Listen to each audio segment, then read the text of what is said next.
Less than 20 years after Hillsborough was founded, I appeared on the scene to establish a store that would last 132 years. I was only 22 years old then, and in the morning of May of 1826, opened my store in a log and clapboard building on North High Street. The well-known name of the business was S.E. Hibbins and Company Dry Goods. I should start back a little earlier. My father was Thomas Hibbins of English heritage. He was born in 1760. My mother, Mary Ekton of Scottish heritage, was born June 12, 1762 in Pennsylvania. I was born April the 1st, 1804 in Uniontown, Fayette County, Pennsylvania. I had 3 brothers, John, William, and Thomas. I had 5 sisters, Rebecca, Mary, Phoebe, Elizabeth, and Jane. I hired a man to serve my 3 years on my father's farm in Pennsylvania. Then I packed my belongings in a knapsack and headed out on foot to my sister's house in Ohio. From there, I went on to my brother William's home in Greenfield, Ohio. I took a job at Hugh March's store and worked there until I saved enough money to buy some goods. And then, as I said earlier, I came to Hillsborough in 1826. When I opened my store with my brother William to help me, I carried items as grain, feed, hardware, harness, right on to groceries and dry goods. In any case, if any of you are looking for a bargain, I sold eggs for 4 cents a dozen.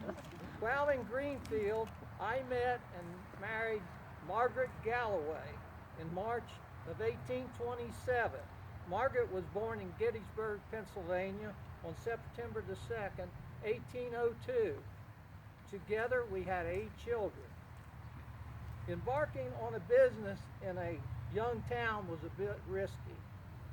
And you can see as I go along, I was a very religious person. So I had a prayer that kept me in what I wanted to do and focused in my business.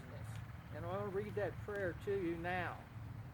May the bustle of business never destroy my relish for anything of more at present congenial nature to my soul. May self-interest never predominate over the more Christian qualities of moderation and humanity. May I never destroy the poor through my debtor's role or exact vigorously from the indigent. May I never forget that riches are perishable. May I never make an idol of gold or forget God, my Creator.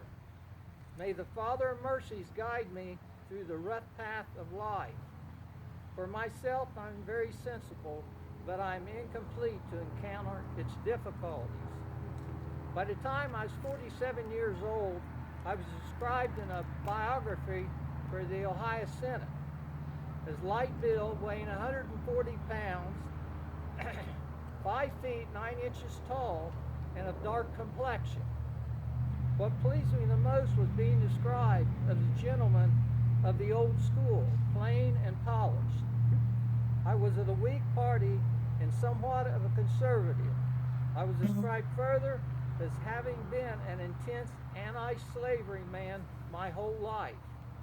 I was elected to the Senate in 1851 and served 2 years. I also served as president of the Board of Trustees of the Hillsborough Boys Academy after 1860 and was superintendent of the Sunday school at the Presbyterian Church for 25 years. I served for an elder at that church for 53 years. I was one of the principal owners and builders of the Milford and Chillicothe Turnpike.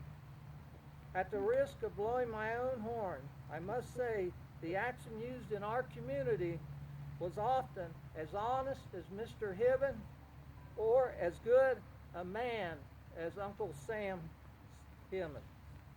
In 1878, I suffered a stroke with paralysis.